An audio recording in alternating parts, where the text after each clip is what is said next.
welcome to the radio town hall here with Mark Lapka and Spencer Gosch. And Mark, welcome. How are you doing tonight, Spencer? We're doing wonderful. I want to thank everybody for tuning in. And again, thank you, everybody, for the questions that you sent us here for the town hall. We've got a few things that we've got to take a look at. But Mark, first of all, I want you to give me a little bit of a brief explanation as to who you are, what you're running for. Give us the spiel.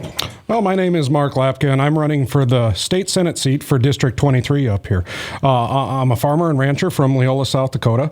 My wife, Holly, probably more of you remember her than remember me. She was quite the athlete back in high school and college. Her maiden name was Shauneman. It's something that we're pretty proud of. Her and I have one 7-year-old son together, Grady, and fortunately, he's the spitting image of his mother, and he's our pride and joy. And, we run a corn, soybean, wheat and alfalfa grain farming operation, and then we run a herd of black Angus cattle, commercial cattle that we take from finish or from birth to finish, and have been in the same location for 144 years this year. That's something that we're particularly proud of. That's great. Now, you said you're running for District 23 Senate. What was the big reason for jumping in? Well, the main reason that I jumped in the last several years, I've been an active proponent for reinforcing property rights in the state of South Dakota. I've spent the last several legislative sessions down in Pierre lobbying and helping work with legislators that I've met draft bills to try to reinforce those rights for farmers and ranchers, and most importantly, the citizens of South Dakota. And through that time period, we had a few victories, but we had a lot of defeats. And I, being a multi-generational family farmer as I am, that's something that I want to see maintained, because that's so integral to the business that we're in. And I want to see that continue for a long time. And it got to the point that I felt like I could do as much as I could from the outside, and I felt like I needed to get on the inside to accomplish some more good for South Dakotans. Now, you mentioned that you were a lobbyist. Now, you did some lobbying, but you're not a lobbyist. That's right. Oh, no, I'm not a lobbyist by far. I went down there as myself. My name's Mark Lapka. I'm here representing myself, paid for on my dime and my time, and just represented ourselves as the people. And I was part of a large group of people from across the state was doing that. I've met some wonderful people along the way, and this really has been a stressful issue for a lot of people. And quite frankly, as South Dakotans, they deserve better. And I want to be part of it that makes it that way for them. Well, and thank you very much. Again, thank you for coming here today. My name is Spencer Gosch. I hail from the large town of Glenham, South Dakota, not too far away from here in Mobridge. Farm and ranch with my dad and my family. Got a wife, Ashley, a daughter, Tegan, Brody, a son, and another daughter, Remy. And been in the legislature before, went in, served for 6 years for this great district. And it was really, truly an honor to do so. When I left, I was the Speaker of the House. And much like you, there's a lot of issues that I think I would like to take a tackle at. Constituents. A lot of people have reached out to me over the past 2 years to talk about the very issue that you're talking about. It is a hot button issue, and what we're talking about is property rights. And we are going to dive into that, as some of the questions that we've been asked here today are directly towards that. So I don't want to, without further ado, we're going to move forward. We're going to answer these questions. Again, thank you to everybody that wrote the questions. Thank you to everybody who reached out to us and wanted things. The main purpose of this show is we've done forums and town halls all over the great district of District 23. Yeah, how many are we up to now? I want to say like 10. We got to be close. A baker's dozen. We'll just go with that. But we're talking Aberdeen, Leola, Faulkton, Miller, Gettysburg, right here in Mobridge. Am I missing any other locations? I mean, Aberdeen had about 4 or 5. Yeah, Aberdeen, there was a bunch of them, and then there was, 2 of them in Miller. So we've been 2 in Miller. Yep. Yeah. So We've tried to get in front of as many people as we can. We came up with this idea as an opportunity to speak to everybody, and we hope it worked. With that being said, without further ado, we're going to go ahead and jump into some of the first questions. Our first one: how does the South Dakota Legislature regulate, control, and guide the South Dakota Game, Fish, and Parks Department? That one comes from Dan right here in Walworth County. Mark, do you want to take a crack at that, or you want me to? You take that one first. I want to see what you say, and I'll There's going respond. to be an issue that I'm going to need to lean on you pretty heavy. Now, again, folks, I'm running for the House of Representatives. Mark is running for the Senate. We are not running against each other. So in no way, shape, or form is this a controversial debate. We're not against each other. We may not agree, but that's totally fine, as it's important when you get down to peers that if you don't agree with somebody, that's okay. It's totally fine to not agree, but that's what you need is those different opinions. So, legislature is relationship with the South Dakota Game Fish and Parks. Now, the South Dakota Game Fish and Parks is a member of the executive branch and is primarily controlled by the executive branch, meaning the governor's office. A lot of their funding comes to them federally, so they have to follow a lot of the federal rules and regulations as to what they've got to do. And then a small portion of their funding does come from the state's taxes, and you can see it through the tax revenue, you can see it through licenses and fees, fines, so on and so forth, that the Game Fish and Parks does. So they've got kind of a very difficult rules and regulation package that they have to follow. Not only do they have the executive branch, but they've got their own board of members that go through and take a look at all of the regulations and the management practices that the state may need. You know, we're talking about fishing, right? It might be length, size variations, how many your limit can be this year, if we got to bring it back to protect it, things of that nature. So when it comes to the South Dakota legislature, they take a look at their budget. They take a look at how they're spending and what they're spending on, and then they have that conversation. So the legislature does look at the budget and approves a small portion of that budget. When it comes to the rules and regulations, you'll often see a legislator. We do have the power of the pen, and that is statutorily. So we can make laws that require certain things. For example, we recently passed, when I was in, we passed a law stating that an officer can no longer come onto your property without just cause. That was something the Game Fish and Parks actually brought. The Governor Christie Nome brought it. We all supported it. It was a good bill, and it was just a good win for property owners and property rights. So it's more of a cooperation than it is anything that's contentious. Now, we understand that some have issues with the Game Fish and Parks in certain areas and certain entities, and we love to have those conversations. As a legislator, I had a lot of those conversations. And they were always good and cordial, and it was a lot of times an informational piece. I think Kevin Roby is still the secretary of the Game Fish and Parks. Easy guy to talk to, so we try to have those issues, and we'll do what's best for our constituents, and then we take that message to him, and he usually tries to find a way to make things work. And that's the relationship with the legislature.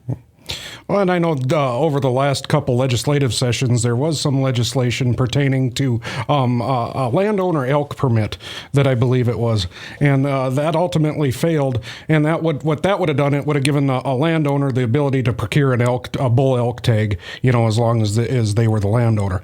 And I guess that's something that I would like to work on with the Game Fish and Parks as a legislator is landowner and Game Fish and Park relations, because there's been some circumstances, clear across the state over the last, decade or so that I think a little bit of communication from a farmer and rancher that has seen some of this go on would be beneficial to have a little bit of resolution for both sides. Yeah, all right, let's move on to our next question. We've got, we'll take this one here from Elaine from Campbell County. She asks, public transportation for rural South Dakota. It's getting expensive for riders. Would it be possible for the state to help fund it? Mark, you want that one? Well, that's a difficult question, especially for District 23, where we're such a primarily rural district. In fact, I was talking with some of our candidates running in District 3 the other day, and I mentioned, you guys have got it made. You can walk across your district faster than we can drive across ours. It's a big district, and that's a district that public transportation would really be expensive and hard to implement while maintaining a little bit of efficiency. So that's something that a guy's going to have to look at. There's budget constraints going on right now. I know we've got several amendments coming up this fall that, like the consumable tax, the grocery tax. If that's passed, those dollars simply aren't going to be available. And I'm very conservative when it comes to the pocketbook. And if the dollars aren't there, well, you're not going to be able to have some of that stuff. But it's definitely an interesting topic that deserves some looking into. I like it. We'll go ahead and move on to Another one, we've got Carl from Brown County. He asks, how do we collaborate and strengthen Districts 1, 3, and 23 as they team to help out rural northeast South Dakota and north central South Dakota? Now, logistically, District 3 is Aberdeen. That encompasses the city. District 23 does go into portions of Aberdeen, and District 1 essentially surrounds Aberdeen and heads east in that northeastern portion of the district. So Carl's asking, and Carl is a senator, or running for the Senate. He's currently a representative in District 3, and he's asking, what do we got to do to collaborate and team up to make sure that everybody in our districts are represented? Now, it's a great question, and it is something that has to be focused on as we move forward, because when we talk about the legislature as a whole, there is a large population in Sioux Falls and Rapid City.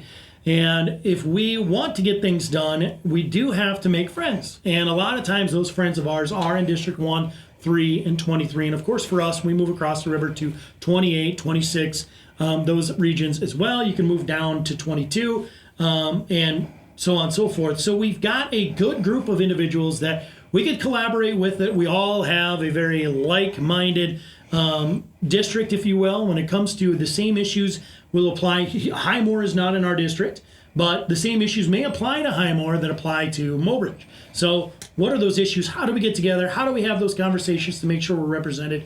So I guess my answer to that question, Carl, is going to be communication and constant communication. Mark?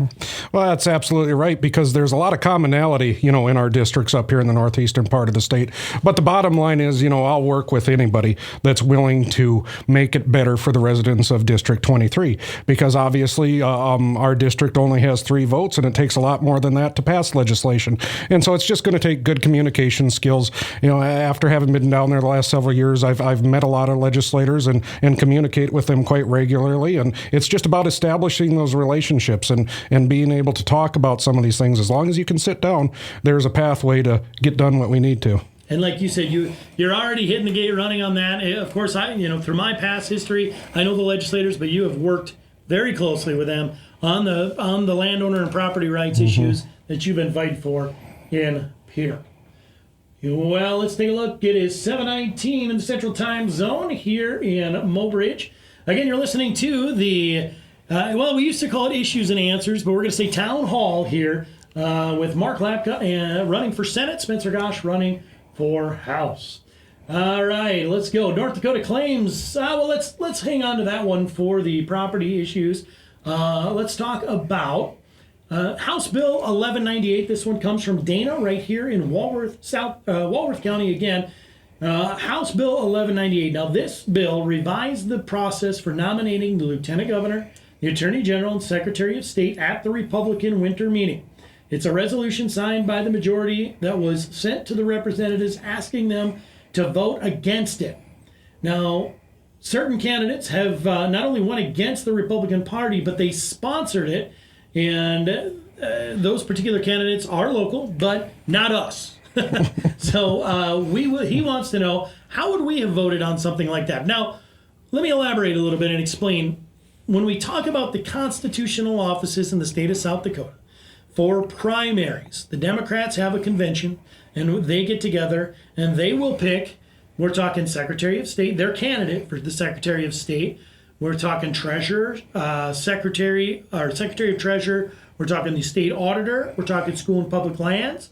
Am I missing a Lieutenant Governor, of course? Attorney General. PUC. PUC, yep, the PUC, 3 PUC commissioners. And I think that's it. I believe so. If I'm missing any, I apologize. But those offices, the offices that normally aren't very, how do I say this, up front and center to a lot of people in terms of, hey, I'll ask you guys, think, all of you viewers and listeners, think out there, do you know who the School and Public Lands Commissioner is? I mean, think to yourself. Now, some of you probably have contracts with School and Public Lands, so of course you guys know who the School and Public Lands Commissioner is. But for those people that maybe doesn't affect so much, they don't. Well, that's the idea and the concept of a convention. Democrats, Republicans, Independents, they get together, they nominate somebody. Whoever comes out of that convention with the votes is going to be the running mate. Then the people will vote on that come the general. 1198 said they're going to take that away. Now, here's the problem.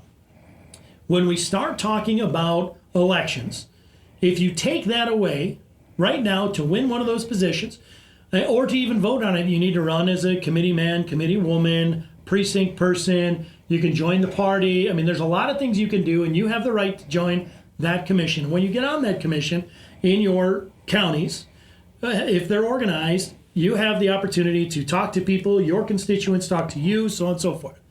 Then you take their voice down, you select somebody like, I don't know, a representative republic, which is what we are.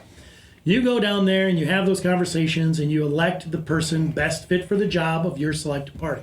Now, a lot of times there isn't anybody running against them. That's kind of where the nuance comes, is it's just one person, or we have to find somebody as a party or something like that, because those jobs aren't exactly glamorous, right? Everybody wants to be governor someday. Everybody wants to be something else, some president someday, but who wakes up and, grade 87, right? Yep. Has he ever said, Dad, I want to be school and public lands commissioner? Haven't heard it yet. Right now he's talking about being an NBA player, so we're just going to let that be that way. Exactly. So when we talk about those jobs, it's usually individuals that have been in the process. Right now we have a former sitting legislator in Brock Greenfield. That's the commissioner of public lands. He's jumped in and has taken that position and won his election. By doing away with the convention, now what you've done is you've brought in big money, right? Now you're going to need $1 million to win.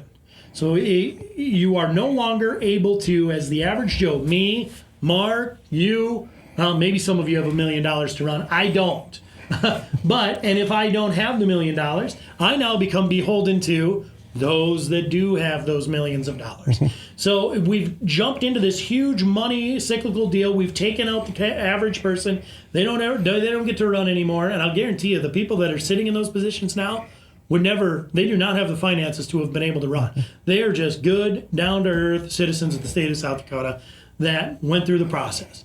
So that's what they attempted to do. They attempted to say, we would rather have the money jump into this and make it a popular vote rather than the representative republic that we sit on today. I would have voted against it, and the major reason is just that. I don't think these positions are supposed to be just for the wealthy. They're supposed to be for anybody who wants to run and do the work. And right now with the convention process, that's exactly what it is. You want to do the work to get elected, you'll get elected. But if you take that away, you're going to need the money. And that bothers me. Well, like you mentioned there earlier in your speech, we are a representative republic. And to me, it draws a lot of similarities to the legislature itself. That is an elected body by the people of South Dakota to go down and represent them. And the same is going on with the convention. The convention, has delegates and precinct people and the committees from each county across the state. Unfortunately, not every county is organized. And these people ran for that position. They ran for that position. By the people. Yep, they can get on the ballot and get in that position. In fact, after the election, I'll be a delegate for the first time in my life at the state convention this year. It's about getting involved, because at the end of the day, if you take that ability from the convention to nominate those candidates, the reason they're doing that is to be placed on a ballot with the Republican, R behind their name, and that's something that the party should have the right to do. Because if you eliminate that from them, to me, in essence, you kind of take away the purpose of having a party itself. And the reason that we have parties is to have a way of designating people that hold similar values as yourself. And I think that's an important tradition that should be maintained. But, it's akin to me, like if you would take away the legislature itself and have the entire statewide vote on a bill that came up, it would be chaos and nothing would get done. We have $600 a year. Yeah, we have a representative republic that has worked well, and I just think if it's not broke, don't fix it. The other problem that I see, if you would turn that into a statewide election, it comes back to the rural nature of our District 23 up here. We don't have the concentrated number of votes like you mentioned too earlier of the Sioux Falls and the Rapid City. What's the chances that we'd ever see one of those candidates come up into these areas and do that?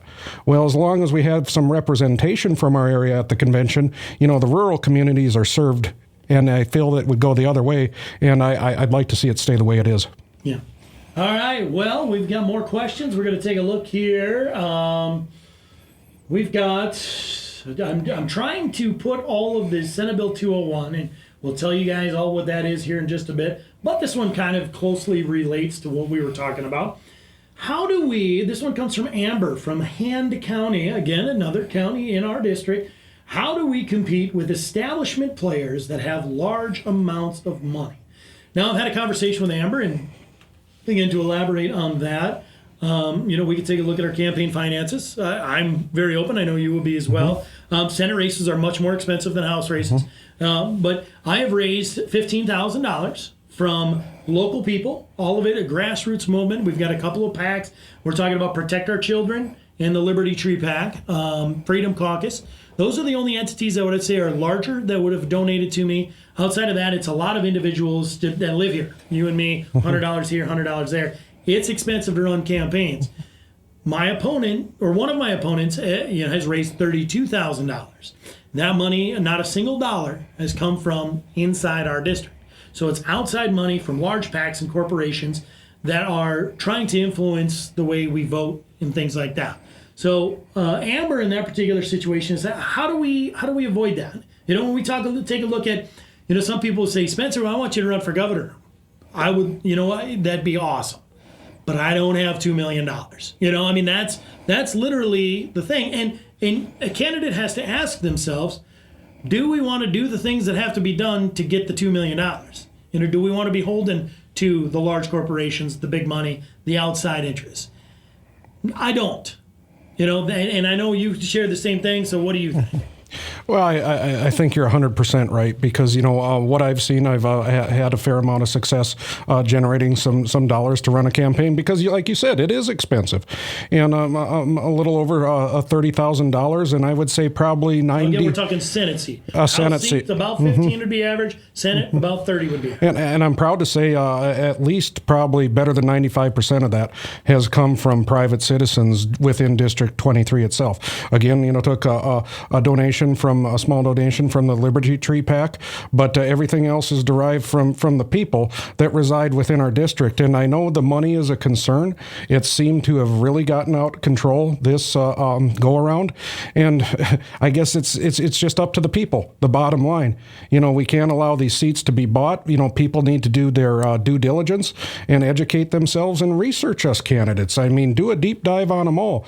Because that's always how I kind of looked at things. I didn't just look at all the shiny stuff and everything floating around. I looked at the person themselves, and everybody's got to pick what they believe to be the right person. That's what's important.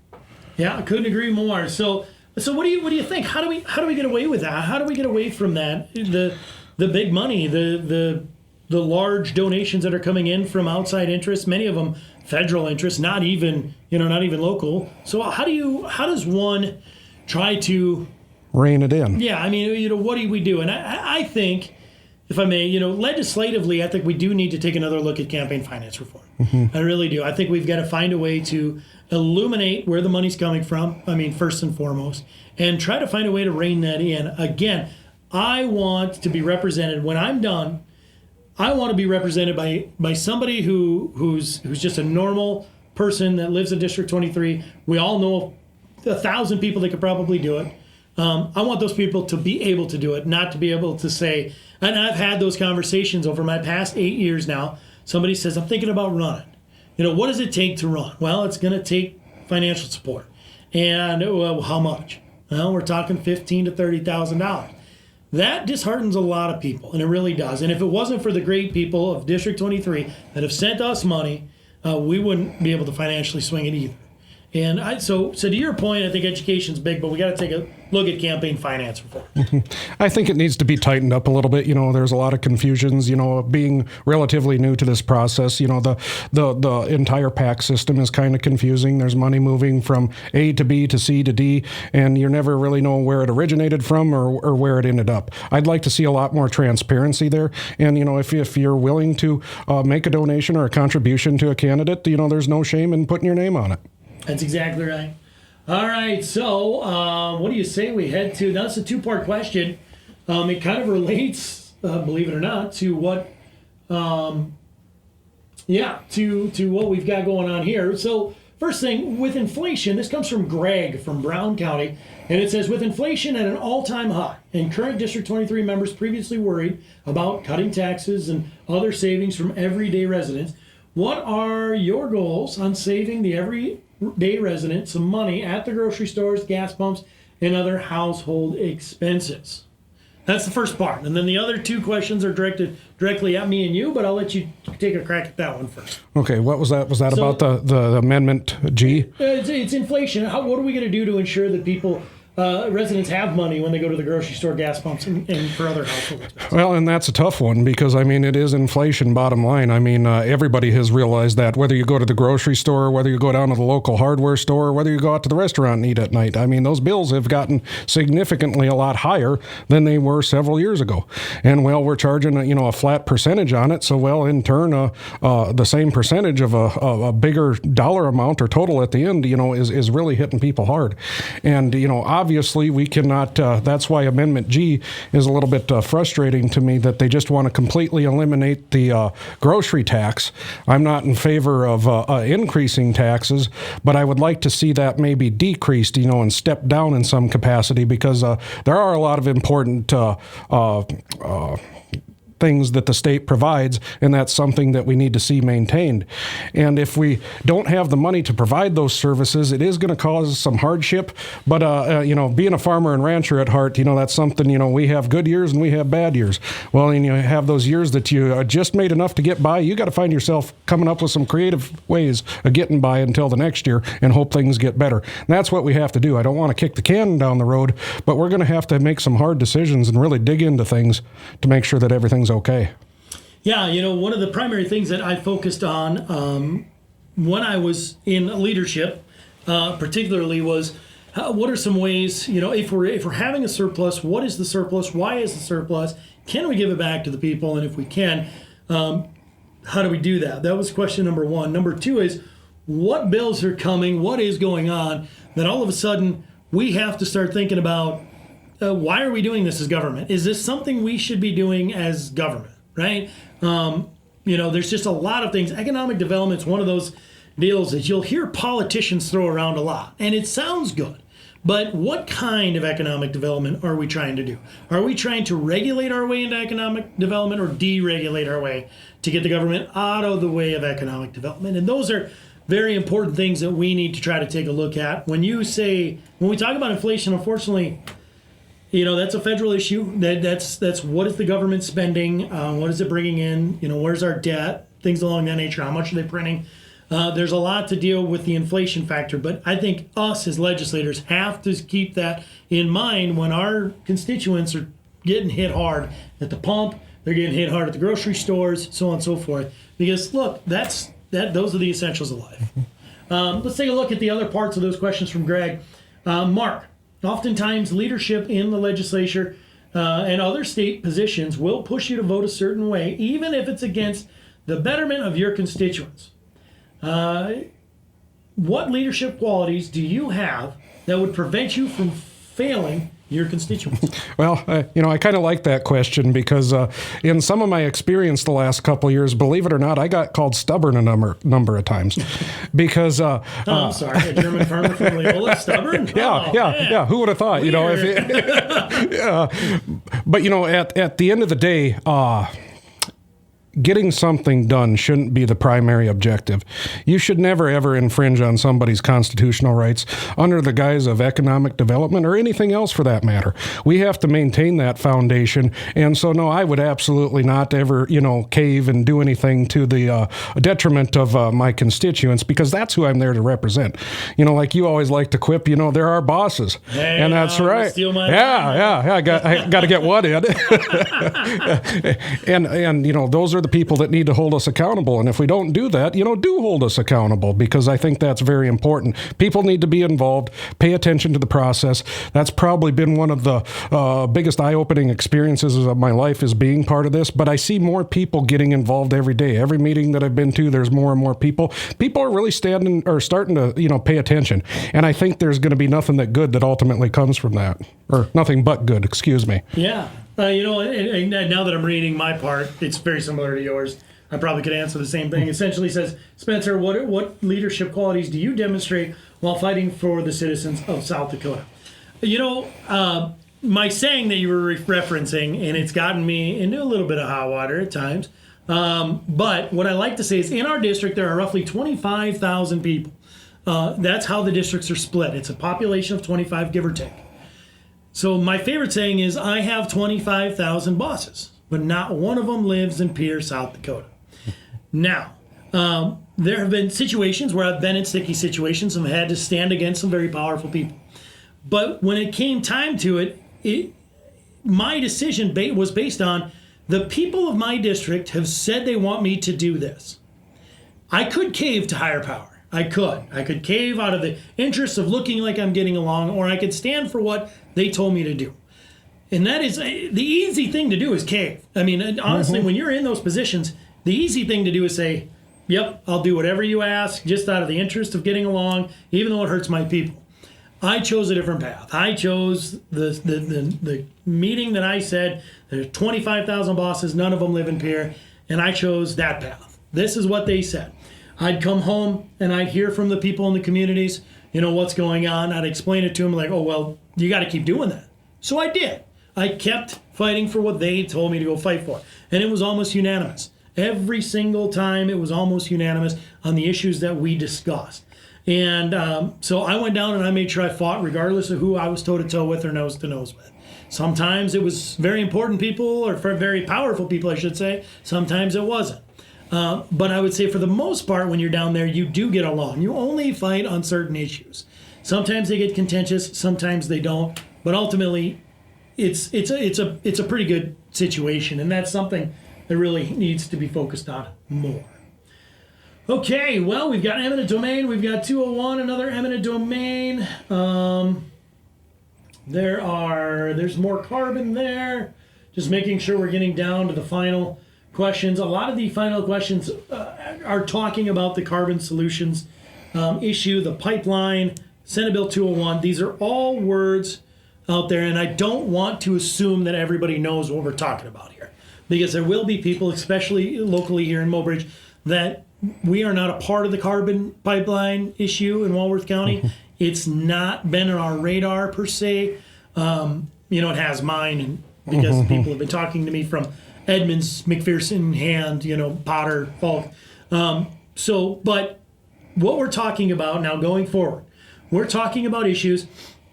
There's a carbon solutions pipeline, and you are so much smarter at this than me, so please correct me. But I'm going to explain it because I know you're going to do a lot of the talking here. This is the issue that really hit home for you and Mark. And so what we have is it is a project brought down by President Biden's administration that is an attempt to try to capture the carbon from ethanol plants, pipe it. They've got to turn it into a liquid form.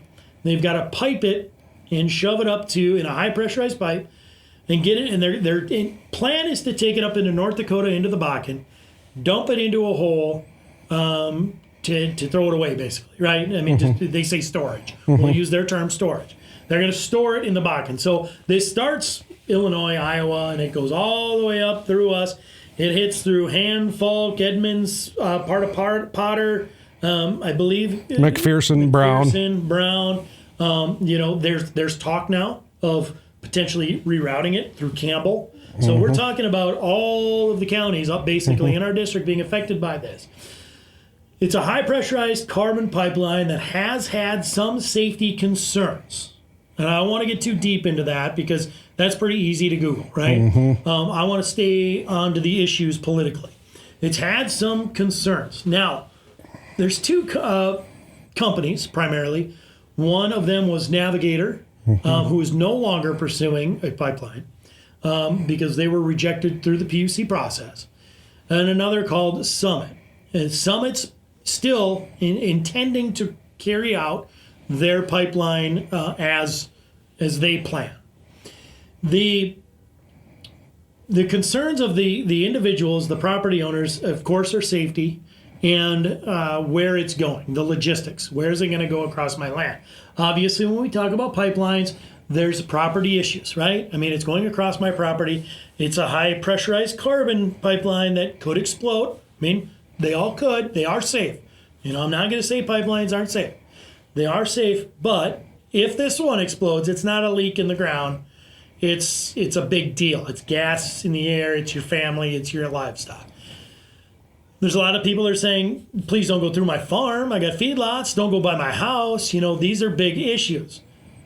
The path, though, that they have chosen to take in many situations is that, no, this is our path. This is where we're going. If you're not going to sign your property over to us through an easement, we're going to condemn it and take it through eminent domain.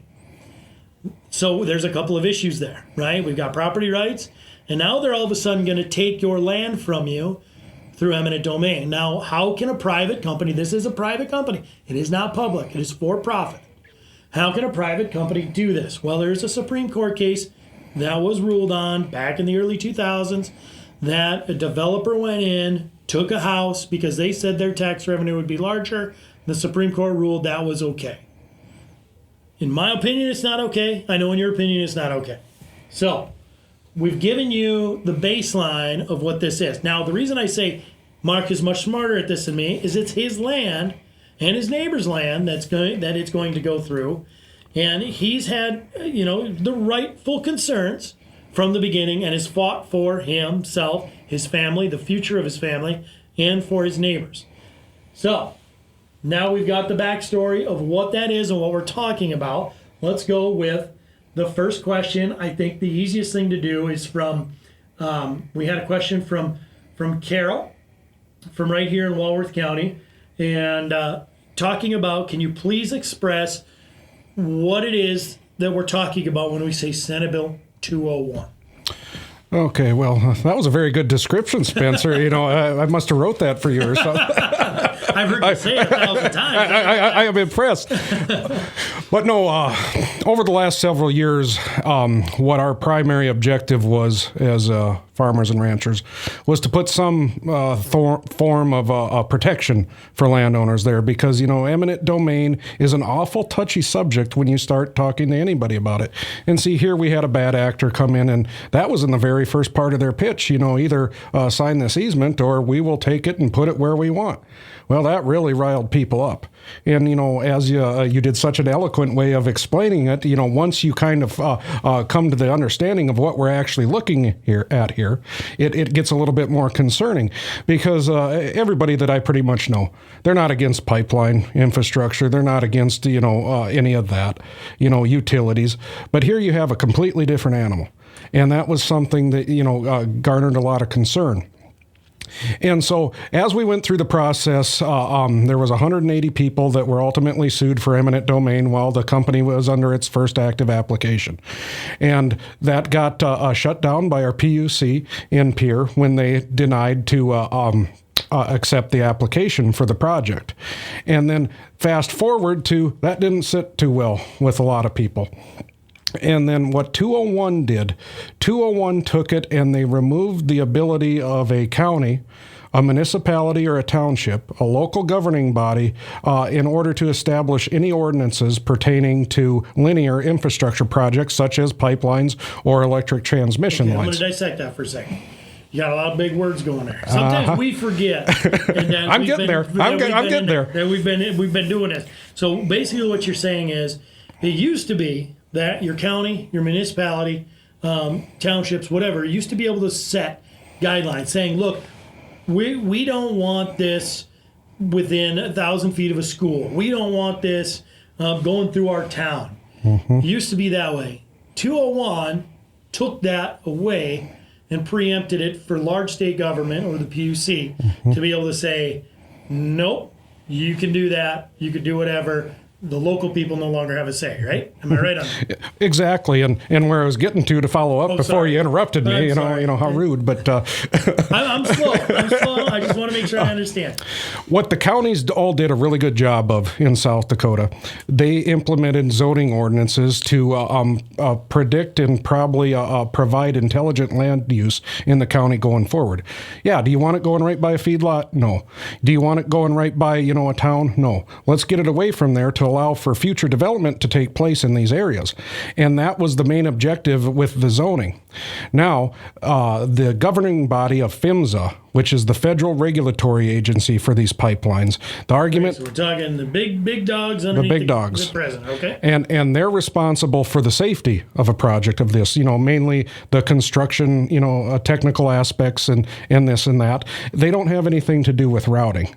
The claim has always been, and that's what 201 says, that as long as a federal court will overturn it, the PUC has to overrule these local zoning ordinances.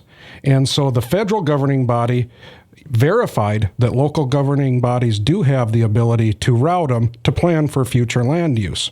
And so what 201 did, 201 makes it so that if the PUC issues a permit, those local ordinances are now considered preempted, and you have the PUC becoming the routing authority within the state.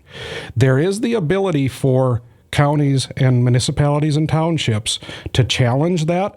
But now, the way it always has been in the PUC is the burden of proof has always rested with the applicant. Well, here it's going to put a burden on our local governing bodies that they might not choose to do such because it will be expensive and time-consuming to challenge that in order to have the PUC can uphold the zoning ordinances, but it's going to take a lot of work to do that. And so not only just, the zoning ordinances and the removal of local control, it's also established the proclaimed landowner Bill of Rights. And it's a thing of about 15 conditions that they've basically just put conditions on property ownership in the state of South Dakota. And this is not just on agricultural land. It is clear across the state. And so while the project is, kind of confined to more of the eastern part of our district, there's going to be implications clear across the state of South Dakota because of that. And, that's where it's quite encouraging. There is quite the grassroots effort rising up from, just everyday normal people clear across the state. And they've started a referral process on 201. And I know people are carrying petitions clear across the state, and I would encourage you to sign that because ultimately it should be the decision of the people. So what that means is you'll be able to, so Senate Bill 201 came through, and I'm going to shorten this up and put it in a 30,000 foot view, came through, basically says the state government, and that brings up a question. The state government has say over the local control in terms of the pipelines and electric transmission lines. Why are we adding that? That's not even really part of this conversation. Why was that added? I'm not sure why that got it added in. They just wanted to see a consistent regulatory path clear across the state, which, I find kind of absurd because, just across our district, we have such a diverse geographical situation. And for sure, when you start talking about the state, what works in Minnehaha probably doesn't in McPherson or for sure Harding County or Pennington. And the best way that the government has always been run is by the closer it is to the people, the better it is. That's something that those people in those areas can make decisions for themselves. But, basically they just want an easy path through to go, whatever direction, wherever they want. Well, you've got to be willing to work with the people and, establish good relationships. And we haven't seen a lot of that going on. So what we've seen on that is, so we're talking about Senate Bill 201 still. So what we've seen on that is a lot of this large money coming through and investing. Now, it's part of that Green New Deal project that's going on. It's all taxpayer funded, but we've seen a lot of that being influenced, and we've started to see it in campaign finance. We've started to see a lot of these PACs, these large PACs that are donating to candidates are being funded by the people behind this carbon pipeline. So, Senate Bill 201 there is an attempt to refer it. There are petitions being signed. I signed it. In fact, a gentleman out of our own district is the chairman for that particular petition drive, trying to get signatures in it. And you're right, the grassroots movement has been extremely successful. And I would agree with you. I don't think of it as an anti-pipeline movement as much as a property rights local control movement. A pro-property rights. Yeah. So when they say this is the landowner Bill of Rights, they put lipstick on a pig, right? Ultimately that's what and that's a political play that's been done before. We're gonna name it something so that everybody can swallow it, and it makes it easier to try to sell when you go home. But ultimately, I feel that the people have seen through this, wouldn't you say? Oh, they absolutely have seen through it because, really what it has effectively done is it has made you basically a private operator on state-owned property to some degree. And, well, that just absolutely goes against the very intention of the Constitution from the beginning. Private property rights are so integral to maintaining what the country and our state has been since its inception. And, what was so frustrating to me at the end of the day, why could we not get anything done with eminent domain reform? That one just did not want to be touched. And we were constantly told that you cannot change the rules in the middle of the game. Well, what we've done with 201 and have done to all South Dakotans is that is a practice that has been in existence since statehood. It has 135 years of precedent. So we didn't change the rules in the middle of the game. We changed the entire game going forward. And our state's not going to look like or have the ability or the opportunities for the young people coming up, for people like ourselves, everybody in the state. And that's something that we can't just see come to fruition. So we've got to get that thing straightened out. And I do want to be forthright. I did miss one particular. So why are there Republicans, which we both are? I forgot to mention that before. But why are there? And these issues aren't Republican Democrat. This particular issue, strong Democrats in the state of South Dakota are all on the same page as the Republicans. It's been a very unifying issue, and it's nice. I really like to kind of see that actually. That it's just South Dakotans, regardless of party affiliation, getting together and having these conversations. And I've enjoyed that. I had Fish back down there by Redfield area. He's been a big leader into this movement as well. A lifelong Democrat. So it's nice. It's nice to have these conversations with these individuals, good people. Regardless of what party we're from. Now, there's a lot talking about eminent domain. We've got Linda from McPherson County. We just answered Lisa and Colleen. We've got Jim from Han County. They all have questions about eminent domain. Let's talk about that. So is eminent domain reform needed in South Dakota's codified law, and how far do the restrictions really need to go? Well, that's a very good question because I think we absolutely need to have reform because what you're ultimately going to see are people going to want to necessarily continue to move to our state if they know what is supposed to be theirs is not actually theirs, knowing that somebody else could take it at any given minute? Because, just with the agenda that's driving this whole issue, what's next?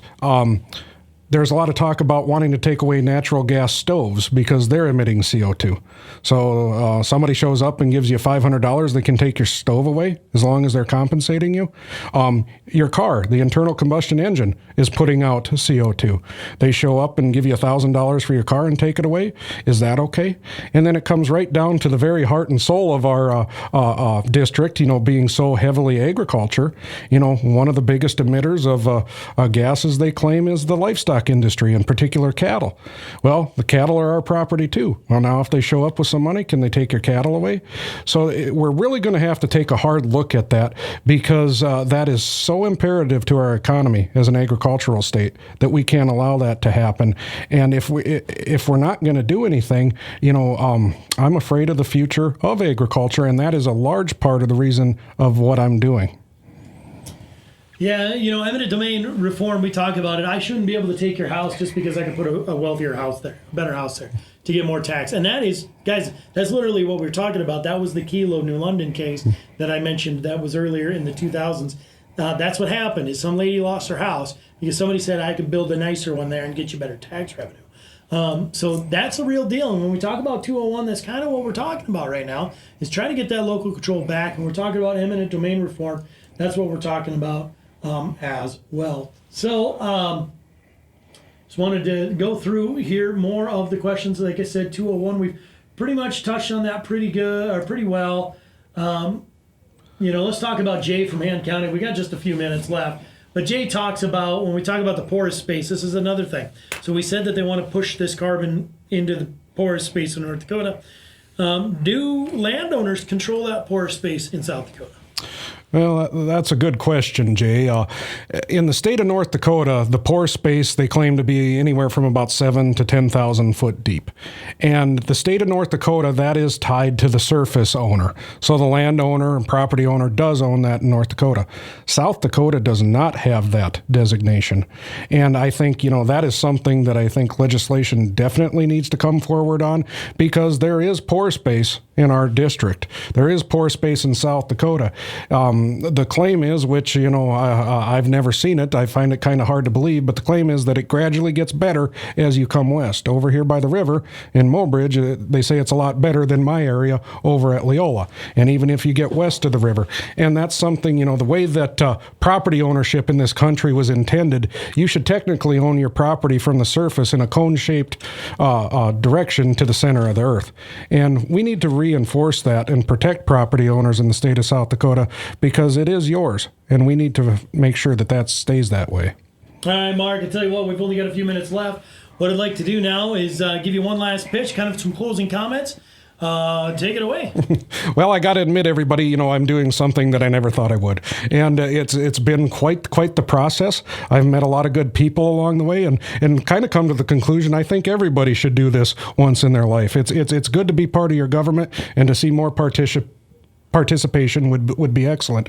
But I'm running for the state Senate seat in District 23. I'm a lifelong resident. I'm fifth generation. My family's been here for 144 years. Holly's and my son Grady, is going to be the sixth generation, and I'd like to see that way of life maintained. It's been really good for my family. I know it's really similar conditions across our entire district, and I'd just like a shot to represent you. I feel like I'll do a good job. I'm a hard worker. I'll get after things. I've had some experience here with this, and I just really, at the end of the day, want what is best for the people of District 23, and I would appreciate your vote a week from today, in fact, next Tuesday, June 4th. Yeah, and again, my name's Spencer Gosch. For those of you that didn't know, I also am running for the legislature yet once again to head back to the House of Representatives. A lot of the same things that Mark said. I just want to go to work for you guys. Over the last couple of years, I felt like there were a few misses, and the reason I felt like that was because people were calling me nonstop. It was I was out of the legislature, but I stayed vehemently involved throughout the entire process, because I felt like the people of District 23 needed to be represented, and they felt like they had some shortcomings in that field. So I want to go back to work for you, the people of District 23, the great people of District 23, arguably some of the best people in the state of South Dakota. I know I'm biased. You and I both lived in this district our whole lives, intend to die in this district at the end of our lives, hopefully later rather than sooner. But hey, I tell you what, guys, again, thank you all for tuning in. This has been the Radio Town Hall by Mark Lapka for Senate and Spencer Gosch for District 23 State House. Again, thank you all for tuning in. Feel free to reach out to us in any way, shape, or form. Facebook's a great way to do it. Or you can always give me a call, 605-230-0313. Or 605-216-1625. That is Mark's cell phone, anytime. All right, thanks again, guys. We're signing off here from Mobridge, South Dakota.